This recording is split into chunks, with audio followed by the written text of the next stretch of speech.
Our webinar will be starting shortly.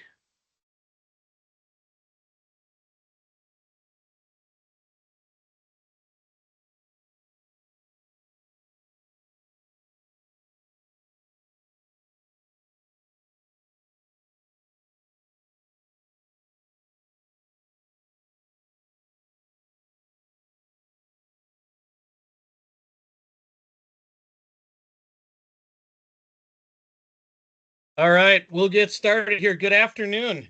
Thank you, everybody, for attending this webinar. My name's Kyle Johnson. I think I saw the participant and registrant list, so I think I know almost everybody that's attending today. It is my distinct pleasure to welcome you all to our first webinar for this year. Thank you for those that attended our webinar series last year. We're looking forward to replicating that and hopefully providing value and insight into the PBM landscape for you and your clients. The title of today's presentation or webinar is Don't Let Your PBM Off the Hook. So it's crucial questions to ask your pharmacy benefit manager now.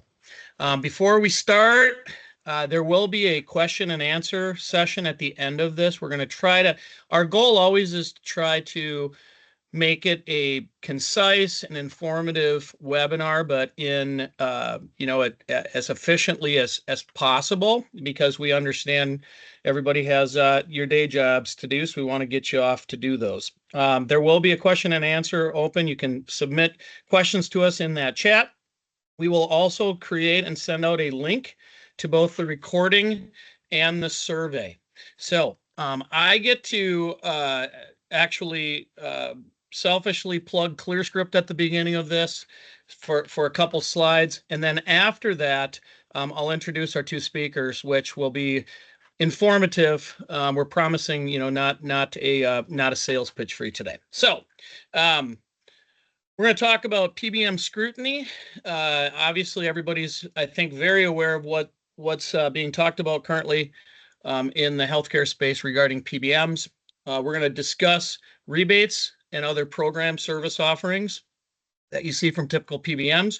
We're going to talk about GLP-1s, which is probably on everybody's mind and, frankly, everybody's pocketbook if you're managing cost of your benefit plan.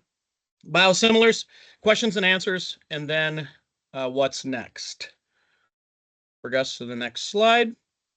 So, ClearScript, we are celebrating our 20th anniversary this year. Founded in 2005 in Minneapolis, St. Paul, we are a wholly owned business unit of Fairview Pharmacy Services and Fairview Health System. So we are one of the only nonprofit health system-owned PBMs in the country.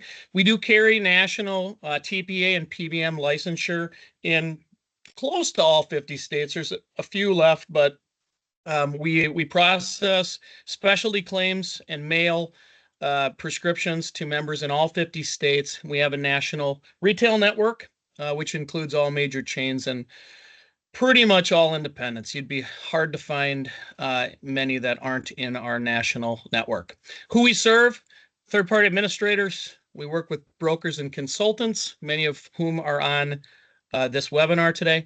Healthcare organizations. Healthcare organizations is our largest demographic or market segment.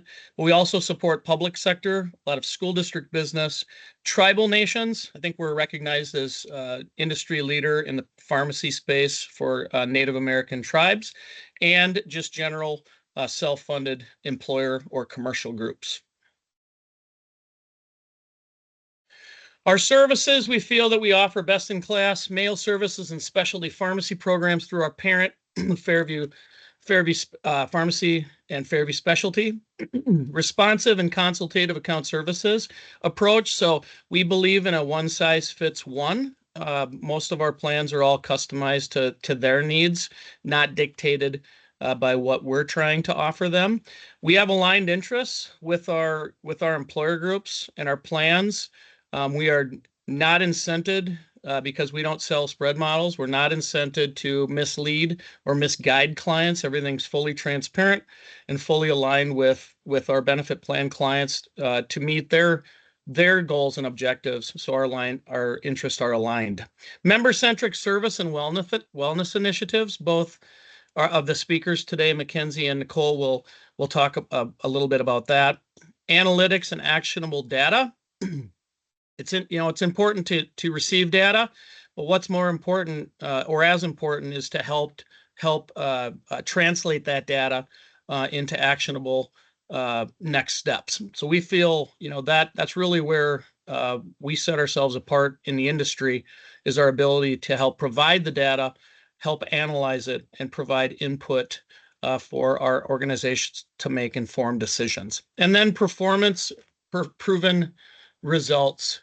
We don't stay in business unless we help clients manage their cost to the lowest net, and we don't stay in business unless we help our clients manage a respectable trend year over year. I think in both those areas, we're top of the mark as it relates to other PBMs. Next slide, please. All right, so the team that's here today, myself, Kyle Johnson. I also have Nicole Christian, PharmD. She is Vice President of Clinical Account Services, and Mackenzie Pfeiffer, also presenter, Director of Account Services. So I'm going to actually pull up here the bios, make sure I get everything correct. So first, Nicole Christian, ClearScript's Vice President of Clinical Account Services. Nicole leads ClearScript's clinical team overseeing the strategic development and direction of clinical programs and services. She and her team work closely with clients to develop practical, results-driven solutions that balance financial performance with high-quality member care.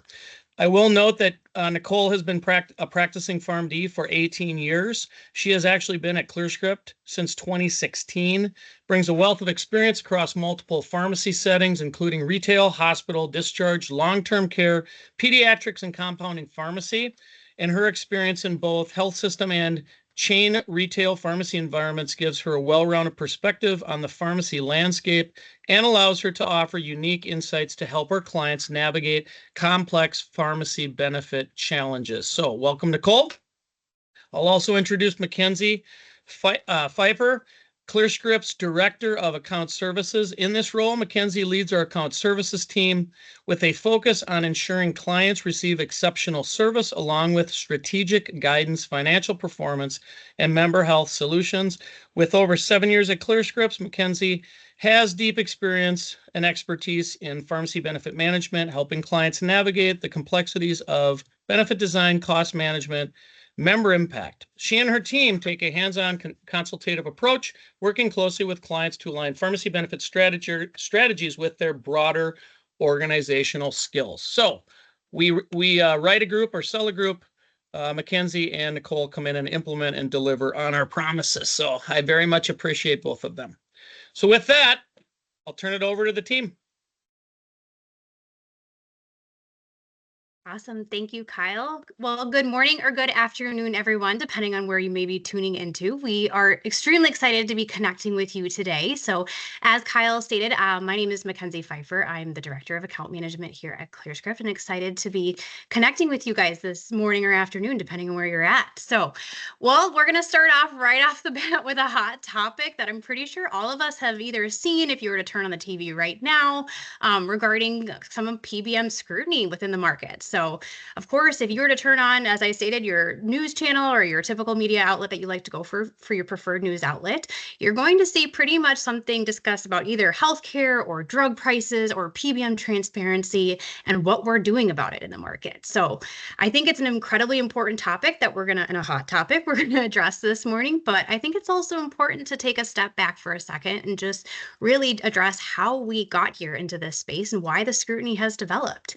So first and foremost, let's kind of just take a step back and look at insurance. So insurance is hands down one of the most complex things you may ever deal with. So from our house to our car to, of course, our overall care, insurance pretty much follows us everywhere. But really, what is the goal of insurance?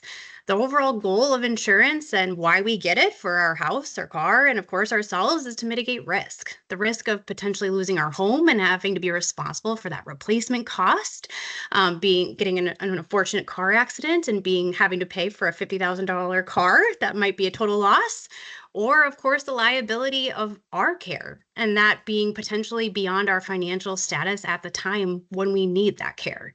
So thankfully, in today's world, we have health insurance to support ourselves. Otherwise, it could be us footing some major bills, such as, for instance, if tomorrow I unfortunately needed a Stelara dosage, I don't know about any of you, but if I were to foot $20,000 to $24,000, I don't have that just sitting in my bank account right now to be able to support. So luckily, with health insurance and paying a monthly or yearly premium, depending on how you're set up for your health insurance, that's a bill that I luckily don't have to foot. But where the scrutiny has really started is within health insurance and where members and plans begin to see some of these bills, and especially as they see them become larger and larger over the years. It's not just a copay where it used to be a small amount, 5 years ago. Now things are becoming hundreds, thousands of dollars.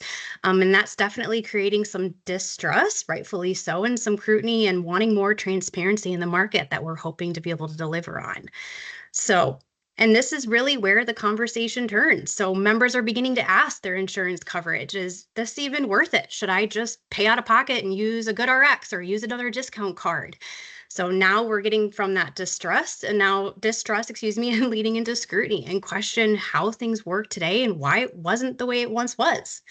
So truly the scrutiny behind PBMs and really the health industry in general it's incredibly complex and not an easy answer and not an easy to understand, but our general human nature reaction is to pick things apart in order to be able to understand it better. So let's do that. Let's take a step back and start picking this apart. So really looking at pharma PBMs kind of that are in the media right now and causing a lot of media focus and scrutiny here in 2025 are really focusing on the big three.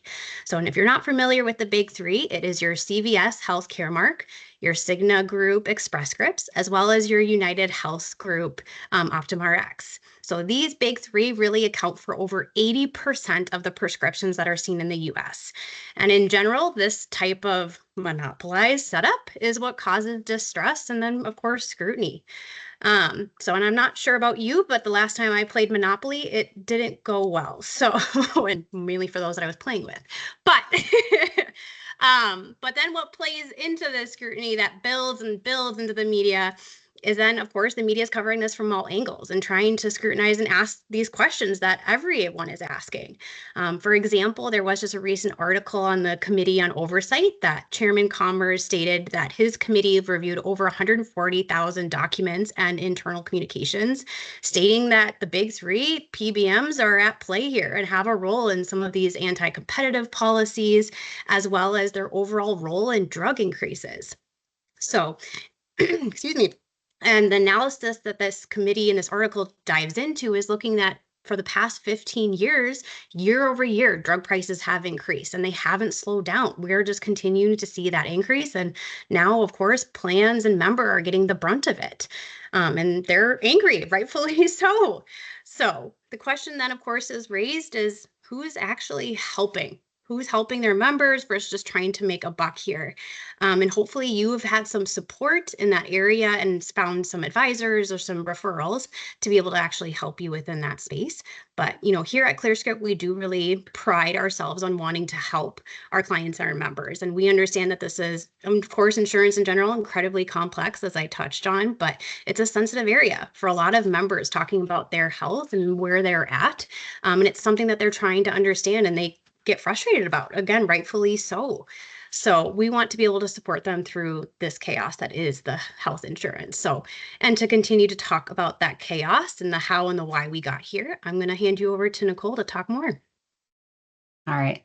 Thanks, Mackenzie. So as Mackenzie pointed out, it's no secret that PBMs are currently under fire. So today we're going to break it down what the negative press surrounding those bad practices and transparency are. At ClearScript, as Mackenzie pointed out, we believe in transparency. It isn't just a buzzword, it's the cornerstone of sustainable healthcare. So let's take a look at some examples that were called out by the FTC in their recent report to Congress. Oftentimes, PBMs can give plan sponsors just enough information to create the illusion while effectively concealing the realities of drug spend, utilization, and their formulary management. PBM reports shouldn't need a translator. Using the jargon jungle, if you let me use my jargon, they deliberately are confusing, hiding and disguising the critical costs and the critical cost details that you need to kind of figure out where your money's going. They are they contain no clear data or very confusing data. Plan sponsors cannot manage your pharmacy spend effectively. And at ClearScript, we aim to change those things. Is within a plan's right to demand actionable insights.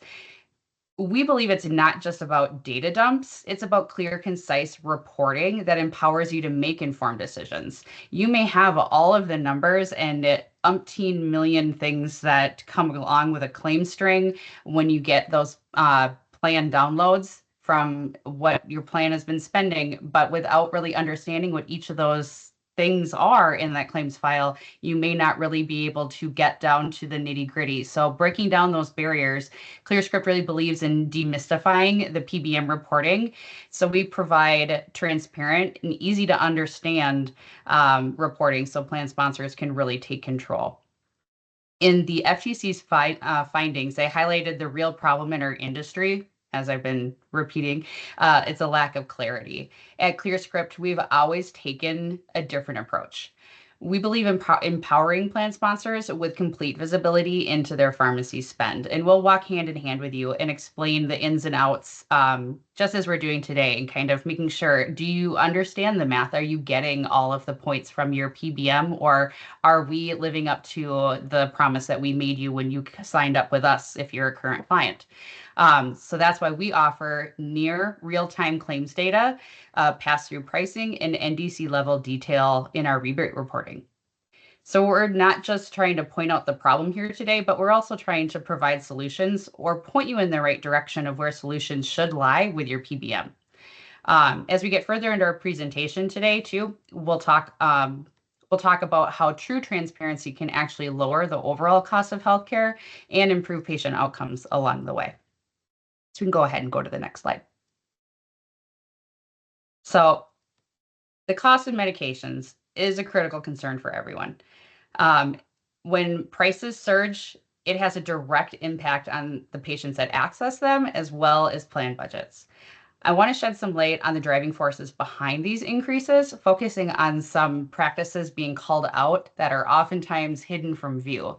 We'll uncover the hidden tax of spread pricing and the shocking markups that have been exposed in the generic, specialty generic space, as well as how rebates are oftentimes seen as more of a smokescreen than actual savings. So get ready to take a deep dive into the opaque world of the PBM pricing. So some reasons for PBM or for drug price increases, there's quite a few different things that kind of go into that equation, but spread pricing is one that you'll hear, like kind of like that popcorn word that comes up in the media a lot, or the hidden tax.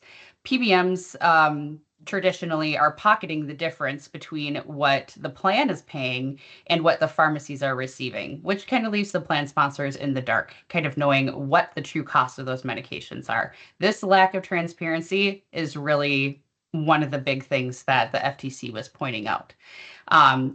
In their investigation as well, specialty generics carried some outrageous markups. They're highlighted that some of the larger PBMs that Mackenzie had mentioned were putting some pricing rates on specialty generics in the hundreds, even 1,000% increases. That practice it can be extremely harmful to patients that need these life-saving medications. There's also some PBM practices that are called a two-tier reimbursement structure, where a pharmacy can prefer their own pharmacies, where independent pharmacies or even your plan can get the short end of the stick. The report pointed out there could be some large discrepancies where the PBM owned pharmacies are being reimbursed at a much higher rate than some of those independent or smaller pharmacies. And then rebates again. The intended purpose of the rebates is to reduce the overall expense of the drug. But PBMs can negotiate these complicated contracts, and the details of those negotiations are very intricate. These can lead to some uncertainties for the plan sponsors and give no one really any true full visibility into how much those drugs cost. As a result, it can be very challenging to assess the actual savings that are being achieved. Imagine paying for your groceries without knowing the actual price. I feel like that one really hits home right now, especially with the price of eggs. I feel like you can walk into a grocery store right now and not actually know how much your eggs are going to be until you get to the register. But right now, PBMs have kind of been operating like that for a while, but with ClearScript, we really are trying to bring the pricing into light and show you where every piece of that dollar goes, every piece of your dollar and every piece of the rebate, whether it's the fee and whatnot. So giving you complete transparency in the pricing. So along with those more nefarious pieces of the pricing kind of equation, there are some less complicated portions that we all remember from economics class, the legitimate supply and demand type things. So there is always inflation to deal with. It's a dirty word these days, but about 3 to 5% year over year can generally be attributed to inflation. Some drugs are a little bit higher, more in the 9 to low teens as well. But then we're also experiencing a lot of supply chain complexities with the global nature of how drug manufacturing and distribution are done these days. That can oftentimes drive costs up. We're also beginning to see the beginning impacts of tariffs being introduced around our foreign overseas drug markets. So as those will become as those are being put in place, we may see drug prices increasing as well if those are the source countries that drugs may be coming from. And limited availability of raw supplies have also caused some increases as well. All right, so we can move on to the next slide. So beyond highlighting the issues of the opaque reporting and pharmacy price gouging, federal and state governments are also driving PBM reform through some very targeted legislation, which has been great. So bipartisan bills are gaining traction in Congress, aiming to dismantle these practices, especially aiming at spread pricing. Legislation also demands unprecedented transparency, forcing PBMs to reveal the real cost of drugs, those hidden rebates that they're receiving, and kind of account for all of those things, bringing all that to the sunlight into the very opaque process. Federal lawmakers are also digging deep into the heart of the whole profit model of PBMs. Again, looking for reforms to ban inflated pricing models, especially in the Medicare space, as there's been more reports and evidence showing increased spending and wasteful increases in the Medicare space have been hitting the news as well.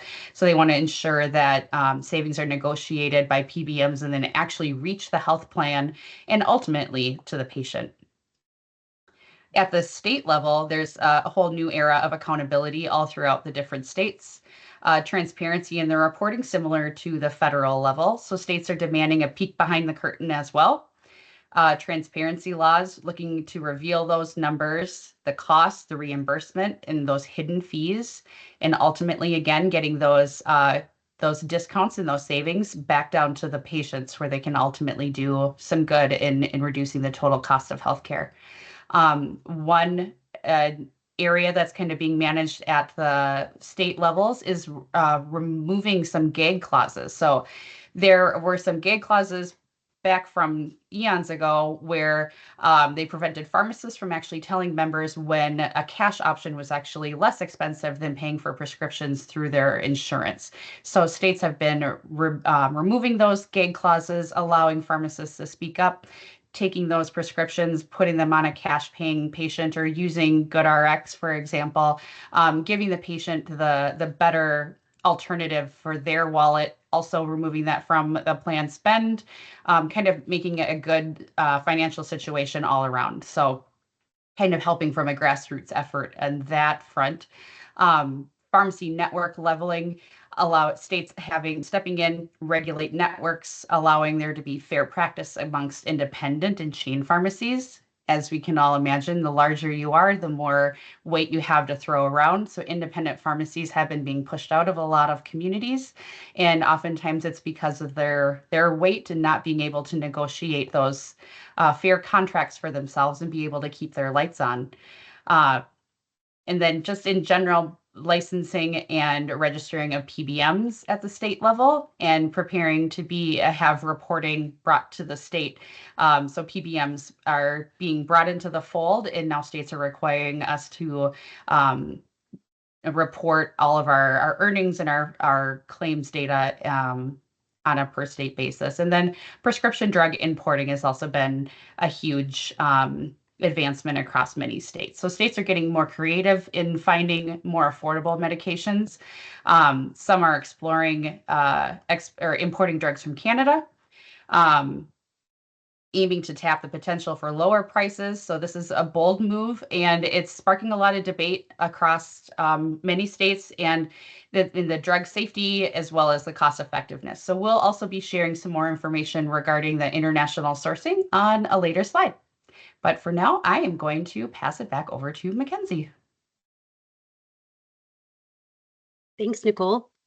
All right. Well, yes, and of course, then the next, area where we get into some scrutiny, where some questions are being raised, is rebates. So, as Nicole stated, with that smoke screen, or maybe for those are Wizard of Oz or Wicked fans, don't look behind the curtain. But really what you want to do is you want to look behind the curtain. So typically with rebates is that usually you get a one big large lump sum quarterly from your PBM.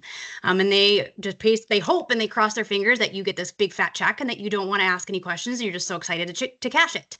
So really what we recommend is that you start digging into those and start really looking at the numbers and seeing, can you follow the numbers? So it's definitely another area of huge focus and scrutiny that's been kind of talked about. And there are definitely things that you want to dig in there. So at ClearScript, we are really proud that our finance team is able to provide NDC level reporting regarding our rebates that connects those rebate dollars that you've received back to the actual claim, whether it was 4 to 6 months ago when that claim was originally processed, but can follow that number directly back so that you're knowing exactly what you received back for that rebate. Of course, rebate opportunities, just as a background knowledge, are being promoted by drug manufacturers when they're negotiating their drug contracts within the industry. So when they're entering the market, they're creating those contracts and creating kind of those rebates contracts as well. So certain medications do get better rebates than others based on these negotiation methods. And I mean, in a positive half glass full light, this can help with competition in the market and supporting and reducing down some of these certain drug prices. But a lot of the times when there's just one manufacturer coming out with a pivotal medication out in the market, that's when there's no competition and there's no really, strength for weight for negotiation. So that's when the story does change. And this is where the scrutiny and distrust continue to be developed. But here at ClearScript, we do really pride ourselves in having that detailed level reporting available for our clients and, of course, for brokers that they do inquire and want to see more. And we do believe in that transparency with our numbers, and we're proud to be able to deliver that to our clients. All right, we're going to keep hitting it with the hot topics here. So next one that we're going to talk about is international sourcing. So a question that, of course, Nicole and myself constantly get asked, I think at every meeting that I attend, is that how, Mackenzie and Nicole, can we reduce spend? What do we need to do to get this bill down? So unfortunately, there's really no easy button I wish we could hit or easy answer to this question. So it really does depend on your plan, your drug mix, your membership, what they're utilizing, and where those levels of support may be. So a recent program that has definitely come forth into the PBM space has been the international sourcing sourcing. So a program that looks at drugs that are sourced internationally at a reduced rate compared to what can be sourced here in the US. So this type of program, depending on who you may be working through, what partner, what vendor that is promoting this program, fees may vary. So something you want to dig into to see what type of fee structure is set up for the program. If it's a 25 to 30% cost avoidance fee, if it's a PM fee, or a drug percentage price fee. These can all definitely vary. And then, of course, the next big question you for sure want to ask is, how does this partner or vendor working with international sourcing, how do they make their buck? So is it a base admin fee, and is it clear and is it transparent? Or is it a fee that fluctuates depending on utilizers and engagement? Make sure to definitely ask these important questions to think if you're going to think about pulling this program lever for your client. And of course, to add to, again, the scrutiny focus of our topic of a conversation today. So these medications, since they are sourced internationally, they don't go through the FDA hoops that we go through here in the US. So where there are clinical studies that are required, that there's patient studies, there's patient monitoring that has to happen in order for those to clinically go through it and receive their patents and to be able to enter the market. So of course, for this might cause some unease with clients and brokers alike, and we totally respect and understand that as well. But for many, due to the incredible exploding aspects of drug prices that are today here in 2025, many are just needing a lever to support. And we also understand that perspective as well.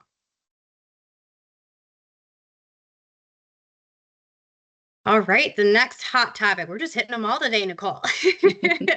So GLP-1s and weight loss. I'll be honest, this is my favorite topic to talk about in 2025 because it is just so interesting when you start digging into the numbers. So I'm a little bit of an Excel nerd, so I love it. But looking at some of these numbers, it is definitely the hot topic of 2023 to 2025. There have been so many new medications that have arrived in the market. There's so many new indications that go along with those medications that are just the weight loss category in general is just exploding.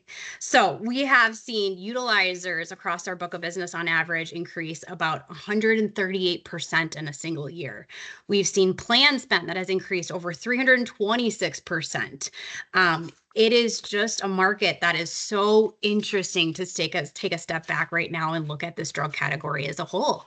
And of course, then the question arises, plans are wondering what to do with it. Do we cover it? Do we not? Do we start covering it? Do we maybe get away from covering it? And of course, then there's been a niche market that has been that has entered into the market, such as, programs that are available for members that if their plan doesn't cover weight loss. So such as Hims, Hers, Ro, Remedy Meds, Noom, there are plenty of opportunities out there for members if they are looking to gain a weight loss journey in their overall health journey. So this market is, of course, rapidly responding to then demand, as Nicole kind of touched on earlier, economics 101 of supply and demand. As the complexity of this drug category and it just extreme boom in the last 2 years alone, the market has been struggling in order to keep up with it, and rightfully so. So manufacturers haven't been able to keep up, which then of course has added then this category and some of these specific drugs and ingredients to be added to the FDA shortage list, which then of course, as Nicole will touch on too, is pharmacies were then able to jump in from a compounding standpoint. So looking at this drug category to be able to help from that standpoint.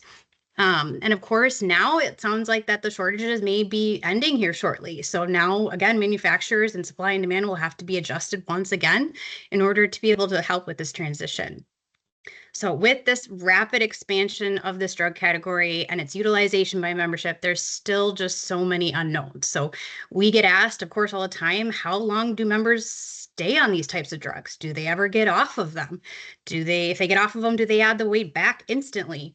Does it vary by member? Does it vary by what drug they were on? These are still all of the unknowns that a lot of us are waiting for the clinical studies in order to be able to tell you more about whatnot.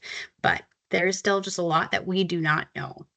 But what we do know is that unfortunately, pretty much in the last 2 years, is that the weight loss drug category has become the new specialty drugs. And unfortunately, the problem is that the specialty drugs and their prices have not just disappeared. So the overall total cost is just increasing year over year.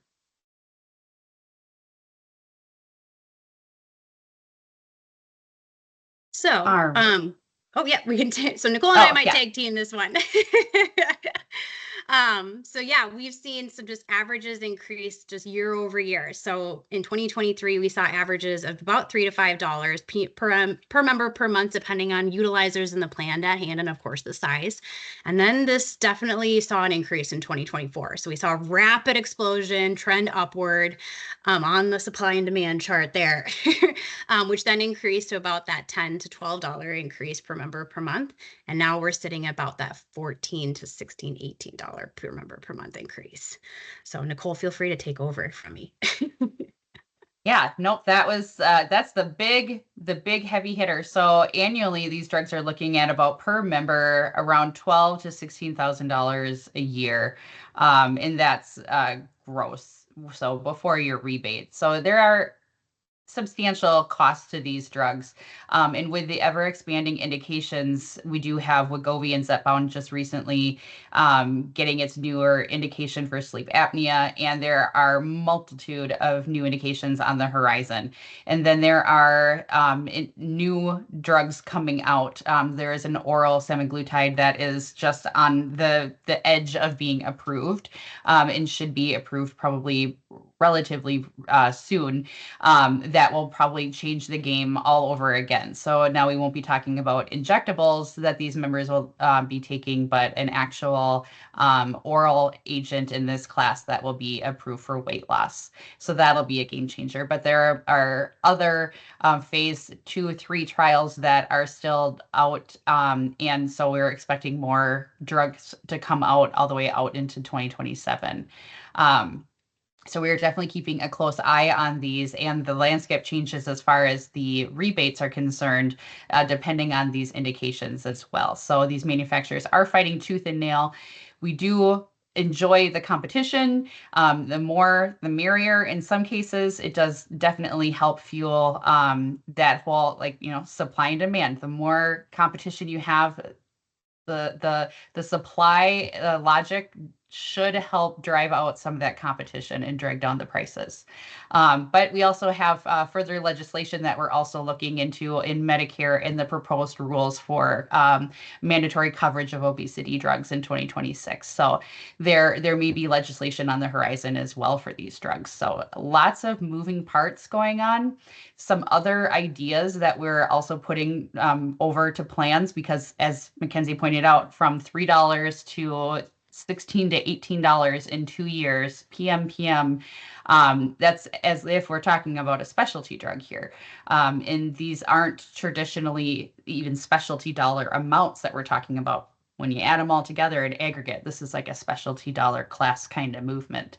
Zepbound is one of the drugs that they have put out a lower dosage vials. So instead of drawing or having them in the auto injector pens, the lower cost alternative is to have it in the vial. It runs about $400 to $500 per vial, and they have a self-pay journey program that you would get the medication shipped directly to your house as a member. So for plans that are self-pay or don't cover the weight loss, there's a way to kind of integrate a wellness type program with your members and kind of work that back into the benefit, or at least help support the journey for a member and kind of directing them towards these other programs. And like Mackenzie had also mentioned, with compounding, Novo had announced last week that the shortage has officially been resolved for Wegovy, which then puts the compounding pharmacies back on their heels, telling them essentially that since there is no shortage anymore, they're not really allowed to compound Wegovy or semaglutide. So that will be, as it was a less expensive option for members, it's not going to be seen as a legal option or FDA allowed option in the near future here. So that's going to be drying up shortly. So hoping that there could be some regulation. I know there are some lawsuits out from compounding entities and organizations, so there could be some changes in that space as well. But definitely keeping our eyes and ears open for alternatives, because this is definitely a drug class that is not going to go anywhere. So we'll move on to our next big topic. And last big topic, so biosimilars. So another hot buzzword around town. So we can talk about Stelara specifically. I know last couple of years you've been dealing with Humira. This year is Stelara. So it's one of those other big expensive biologic drugs. So good news on the horizon here. We have 2 new biosimilars coming out for Stelara. And these newcomers are starting off strong. They Yazintic and Celsardi. Try to say those 2 times fast, right? They're going to be available at the same price as Stelara initially, which is going to be a huge win for affordability. Just as a refresher for those who may not know where biosimilars come from, it's going to be a huge deal, but there's going to be it's going to be a short delay in the substitution. So with biosimilars, their interchangeable biosimilar is similar to like when a generic drug gets swapped for a brand drug by your pharmacist. It's going to be a little bit of a delay in how soon you can swap those 2 new ones I had just mentioned, because the first biosimilar was Lana, has a period of exclusivity. So that's the only one that it can be switched to until the end of April. So after April 30th, the other Stelara biosimilars will be considered interchangeable or automatic substitutions and will be able to be used and swapped out for Stelara prescriptions without getting a new written order at the pharmacy. So the best part of this is they're going to be super affordable. We're looking at about an 80 to 85% cheaper than where Stelara is sitting at right now. So that's going to be a massive discount. So we're looking at a real game changer once it hits that interchangeability status around May 1st. So looking ahead, we're anticipating a strategy that's similar to what most have seen with Humira. We'll likely start off with biosimilars becoming the preferred option for any new patients starting on Stelara, or anyone that is existing on the Stelara may still use the brand name. And then we'll slowly transition over probably around the 4th quarter as utilization picks up. So to sum that up, it'll be definitely a more affordable option, switching over towards, well, starting now, but really switching over towards the end of April, beginning of May. And we're taking that strategic approach to make sure that we're getting the best savings for everyone, both member and the plan. So stay tuned for any updates as far as those go, as those biosimilars get closer to becoming interchangeable. But with that, I'm going to hand it back to Kyle for any Q&A.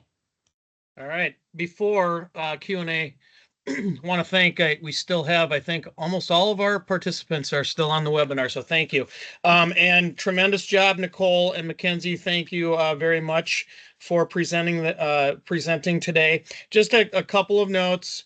You know, the $6,000 to $60 or $59 example, although that's, you know, you don't see those all the time, they do happen. And those are questions to ask your PBM, or questions for advisors to ask your PBM is, give me the contract. Take a look at the contract, take a look at your data. You will find some of those.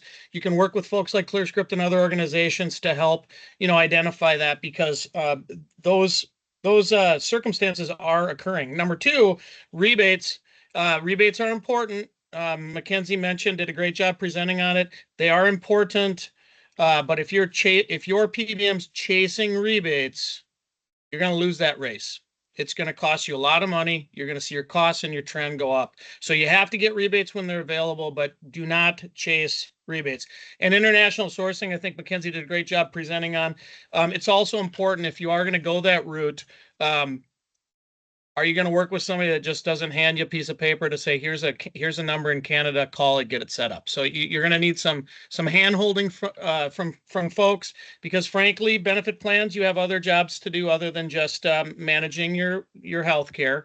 And so you have to have the right partners. But with that, the chat is open. Please submit questions.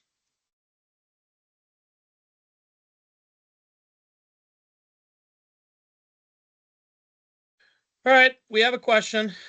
With the scrutiny placed on PBMs and demand for transparency, does this help ClearScript in the market, or do you view the scrutiny as a positive? I'll take this one, and Mackenzie and Nicole can chime in as well. But we appreciate the scrutiny. We have been transparent since we started ClearScript 20 years ago. We've been pass-through since we've started ClearScript 20 years ago. We were built on that philosophy, built on that foundation. We're happy that the market is catching up to that. We'll have to see if Congress is really going to enact at the state and federal level, really going to enact measures to get their hands around the cost drivers through the PBM, or if the PBM is just going to figure out, I'm speaking PBM in general, but if the PBM is just going to figure out how to find a different game. But we do view it as a positive because, it ties into our DNA from existence. That was a good question. Here's a question. Mackenzie, you spoke on rebates. This is a good one for you. What do you feel the future is for rebates? Will they be going away? Will PBMs be forced to offer more of a point of sale arrangement to benefit the member? We have a wise person on this call. Great question. I think the landscape is unknown. It's ever changing, and I'm actually going to hand it over to Nicole to provide a little bit more insight there. Sure. So as far as the rebates, I don't think in the current state of the market, the rebates probably won't disappear entirely, at least not in the short term. I think that that might be the altruistic response, is that we want them to disappear and be kind of more just pay the ticket up front.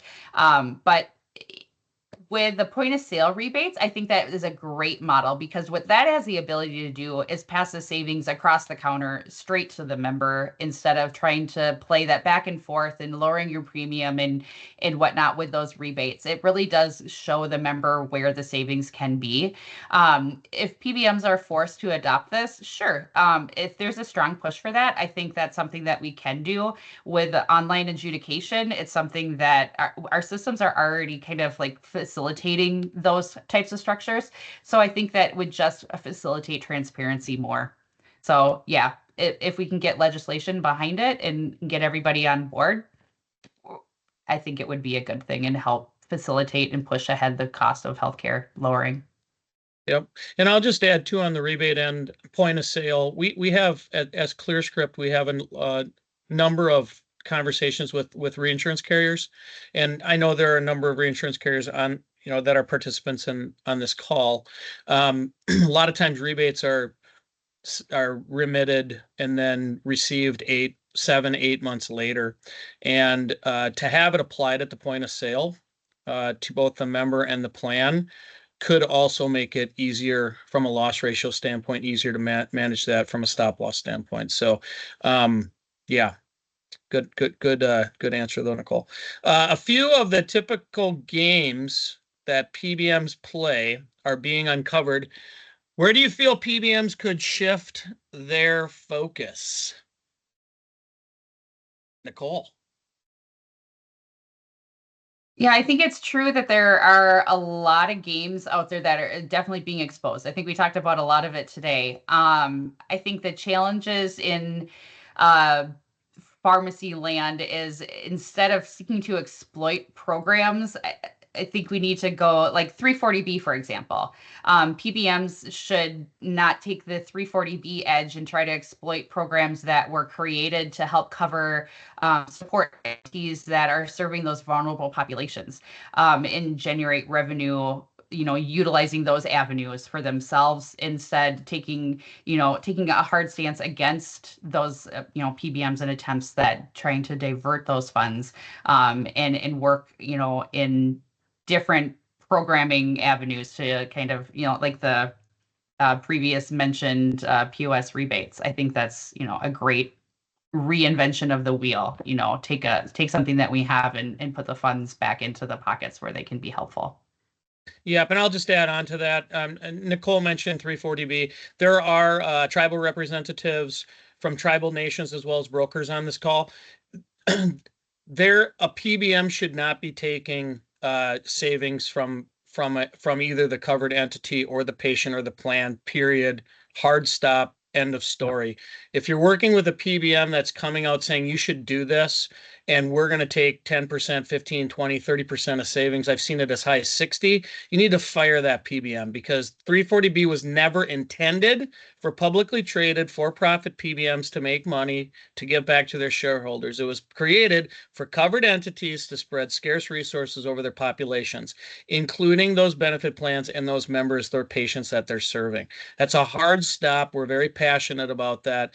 We are hearing about this every conversation with brokers and groups of PBMs are coming out saying, get into this PBM, this 340B space. We're going to save you money, but we're going to take a third of it. That should be the sign to run as quickly away as possible, because that is that not what the program was intended to do, period. I'm a little passionate on that one. Very nice follow-up, Kyle. I agree. Yep.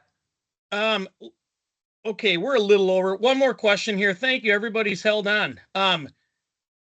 This is one I asked myself, or my wife asked me. Do you feel that GLP-1s are good for a company to promote? Are they good or are they bad?